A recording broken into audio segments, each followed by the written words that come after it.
was born into this New York State in 1656 to Mohawk Father, the Christian Algonquin mother.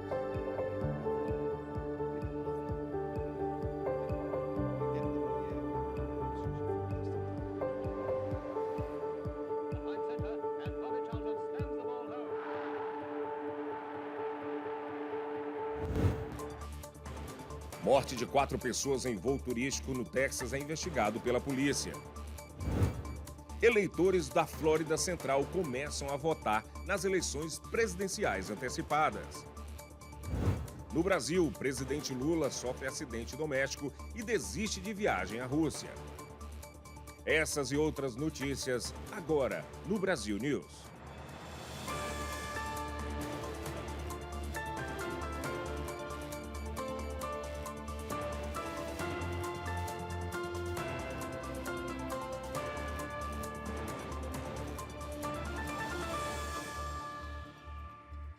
Boa noite. Há 15 dias das eleições americanas, os candidatos dão as últimas cartadas. Kamala Harris recebe parabéns em igreja e Donald Trump aparece atendendo em uma rede famosa de hambúrgueres. Raquel Freires tem os detalhes. Com a proximidade das eleições que acontecem em 5 de novembro, os candidatos à presidência dos Estados Unidos têm se esforçado para chamar a atenção dos eleitores. No domingo, o candidato republicano Donald Trump apareceu fritando batatas em um dos restaurantes do McDonald's no subúrbio da Filadélfia. Ele, inclusive, atendeu uma brasileira. Never touched by a human hand. Nice and clean.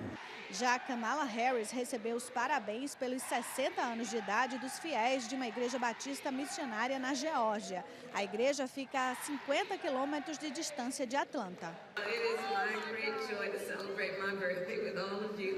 E os 2 estados provavelmente definirão essa eleição, que é considerada histórica e bem acirrada pelos cientistas políticos. E a gente lembra que as eleições antecipadas já começaram em alguns estados. Eu volto com você no estúdio. Obrigado, Raquel Freire. Escalada do conflito no Oriente Médio. Estados Unidos trabalha para Israel reduza os ataques à capital do Líbano. O chefe do Pentágono falou sobre o assunto em reunião do G7, na Itália. O chefe do Pentágono disse que os Estados Unidos se empenham para que Israel reduza os ataques à capital do Líbano, Beirute. O secretário de Defesa americano Lloyd Austin declarou que o número de vítimas entre militares e civis tem sido alto. E por isso, os Estados Unidos querem uma negociação que permita a civis de ambos os lados da fronteira voltarem para as próprias casas. A declaração foi dada durante uma reunião de defesa do G7 no sábado na cidade de Nápoles, na Itália. E ainda sobre as tensões no Oriente Médio, o primeiro-ministro de Israel usou a rede social X para se manifestar sobre o ataque de drone lançado em direção à casa dele. Na rede social X, o primeiro-ministro de Israel, Benjamin Netanyahu, declarou que o ataque não iria detê-lo nem ao Estado de Israel. Netanyahu disse ainda que a guerra contra os inimigos para garantir o futuro do país continua. O líder israelense alertou os adversários que qualquer um que tentar prejudicar os cidadãos de Israel pagará um preço alto. Ele disse também que continuará a eliminar os terroristas e aqueles que os enviam. Além disso, prometeu levar de volta a Israel os reféns de Gaza.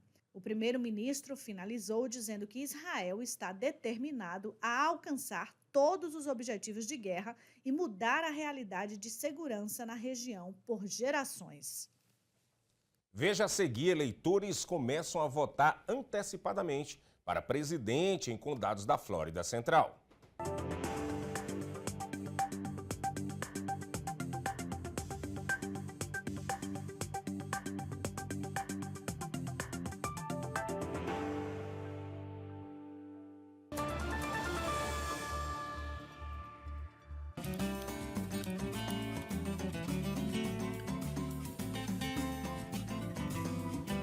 Transforme seu churrasco em uma experiência inesquecível com o Mineiro.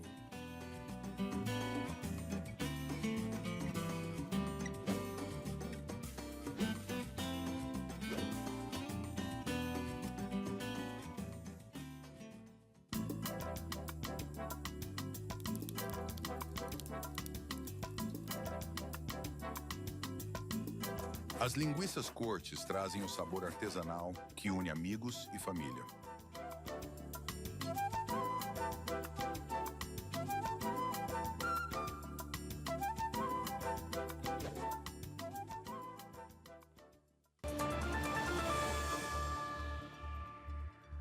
Começou hoje em condados da Central Flórida a eleição antecipada.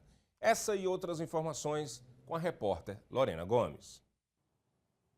Os eleitores podem comparecer entre 8 da manhã e 8 da noite todos os dias. Em alguns condados da Central Flórida, a opção segue até o dia 3 de novembro. É preciso levar um documento com foto e assinatura. As eleições antecipadas normalmente acontecem entre 10 e 15 dias antes da votação. Lembrando que brasileiros, cidadãos americanos, são aptos a votarem nas eleições.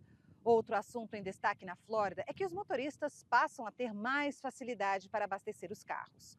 Uma semana e meia depois da passagem do ciclone pós-tropical Milton, os postos de combustíveis conseguiram estabilizar o fornecimento que havia sofrido com uma alta demanda durante a tempestade.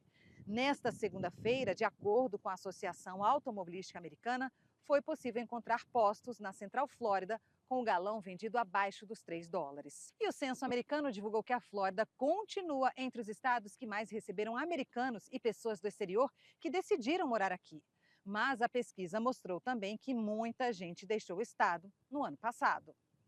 Foram quase 634 mil novos residentes recebidos pela Flórida em 2023, o que faz do estado ser um dos preferidos dos americanos para morar. A maioria, 71 mil, veio de Nova York. Os dados foram divulgados pelo censo do país. De acordo com a pesquisa, desse número, quase 45% dos novos moradores vieram de outros países. Por outro lado, a Flórida também registrou um número alto de pessoas que resolveram se mudar daqui. Mais de 510 mil pessoas foram embora do conhecido Sunshine State. O censo mostra que muitos escolheram a Geórgia como nova moradia.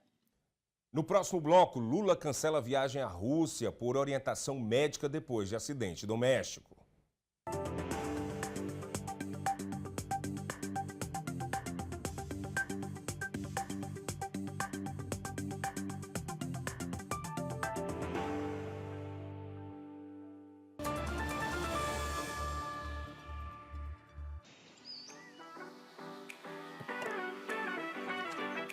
O açaí Triunfo é sua fonte de energia natural e saborosa.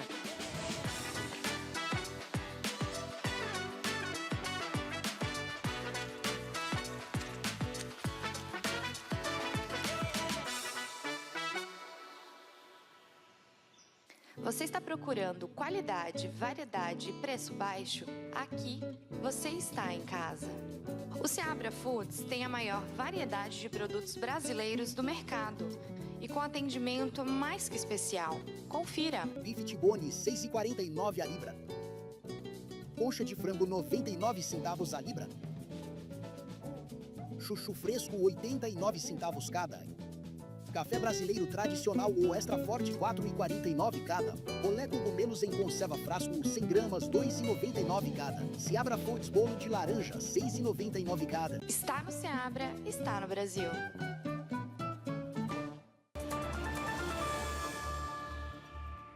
Tem desdobramento no caso de órgãos transplantados com HIV, além de outras notícias em destaque no Brasil. Arlene Balieiro está chegando com as informações. Boa noite a todos. A gente começa o Giro pelo Brasil falando sobre uma operação da Polícia Civil do Rio de Janeiro que prendeu, neste fim de semana, uma mulher acusada de envolvimento no caso dos transplantes de órgãos contaminados com HIV. 8 mandados de busca e apreensão também foram cumpridos.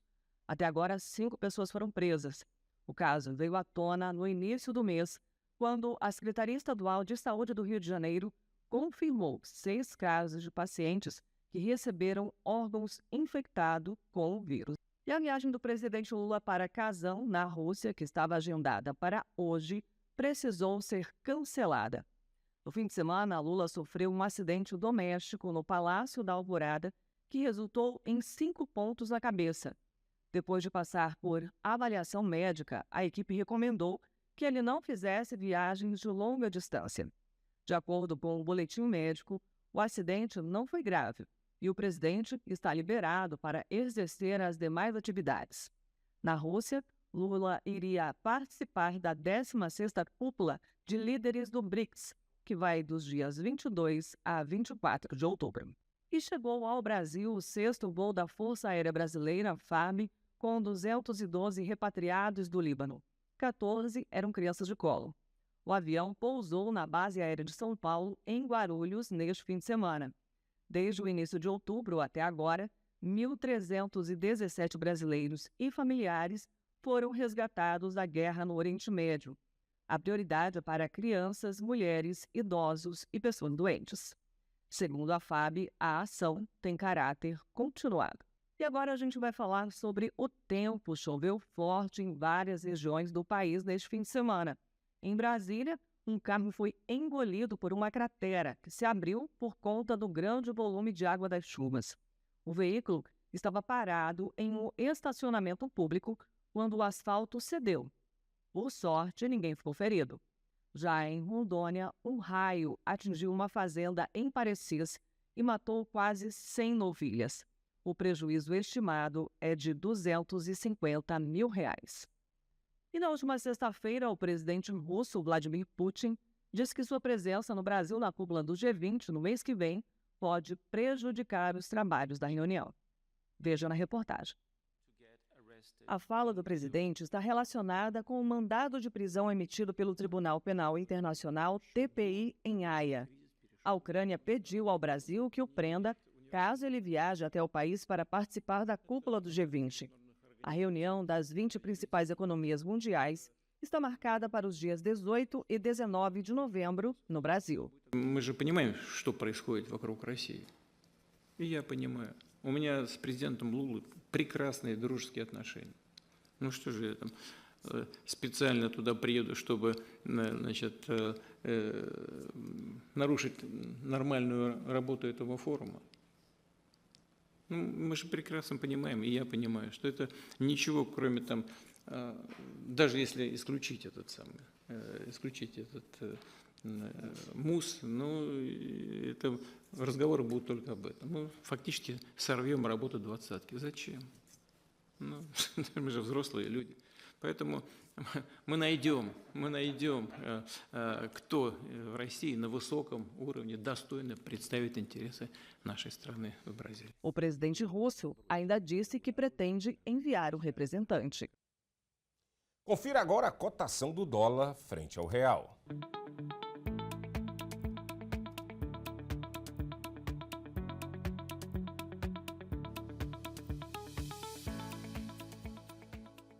Os finalistas da Copa do Brasil foram conhecidos no fim de semana: Atlético Mineiro e Flamengo. As equipes se enfrentam nos dias 3 e 10 de novembro. A CBF ainda não divulgou os locais e horário dos jogos. Os times garantiram as vagas depois de empates de 1-1 e 0-0, respectivamente.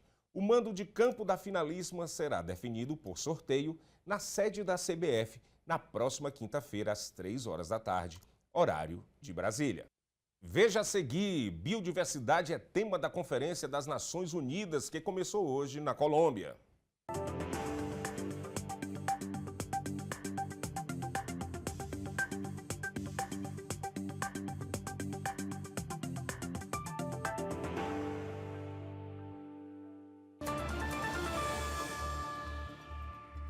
Essa é a história da receita caseira do pão de queijo Forno de Minas. Uma história cheia de paixão, ingredientes naturais e muito queijo curado. Feito aqui na Forno de Minas. Crocante por fora, macio por dentro. É impossível esquecer esse sabor, esse cheirinho e principalmente esse sentimento. Vó, tá pronto? Forno de Minas. Receitas caseiras e muita paixão.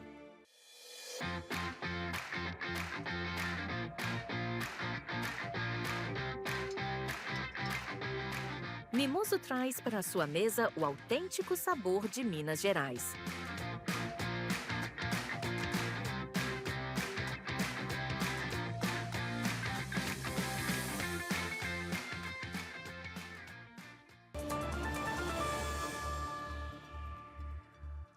Começou hoje a Conferência das Nações Unidas sobre Biodiversidade. O evento mundial acontece na cidade de Cali, na Colômbia.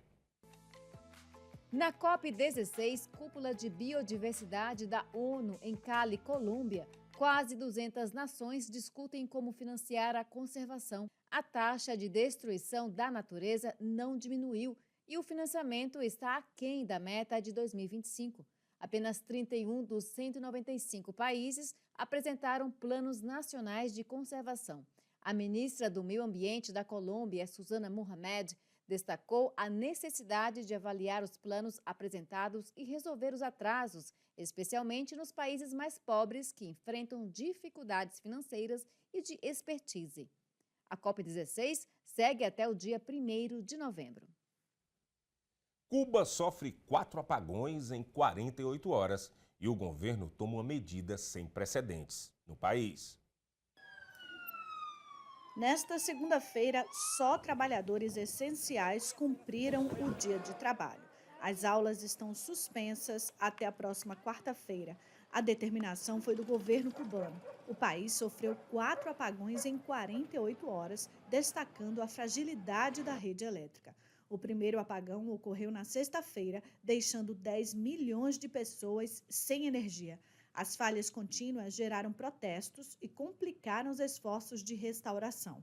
A chegada da tempestade tropical Oscar dificultou ainda mais a situação. O presidente Miguel Díaz-Canel pediu calma e disciplina aos cidadãos. A capital Havana ficou quase totalmente no escuro, com uma forte presença policial. O governo comunista enfrenta dificuldades para restaurar a energia, agravadas pela crise de recursos e infraestrutura precária. Autoridades investigam as causas do acidente de helicóptero que matou 4 pessoas no Texas. Entre as 4 pessoas que morreram estava uma criança, de acordo com a Administração Federal de Aviação. O helicóptero caiu depois de bater em uma torre de rádio em Houston, no Texas, por volta de 8 horas da noite de domingo. A queda da aeronave aconteceu enquanto fazia um voo turístico, segundo o Conselho Nacional de Segurança nos Transportes. O chefe de polícia de Houston disse em coletiva à imprensa que o acidente foi uma trágica perda de vidas. As primeiras informações do caso dão conta que a iluminação da torre teria apresentado falhas poucos dias antes de ser atingida pelo helicóptero. O acidente causou grande explosão que pôde ser ouvida a cerca de 800 metros do local. Autoridades investigam o caso. E essa edição do Brasil News termina aqui, mas você pode rever todas as notícias no nosso canal no YouTube. Boa noite.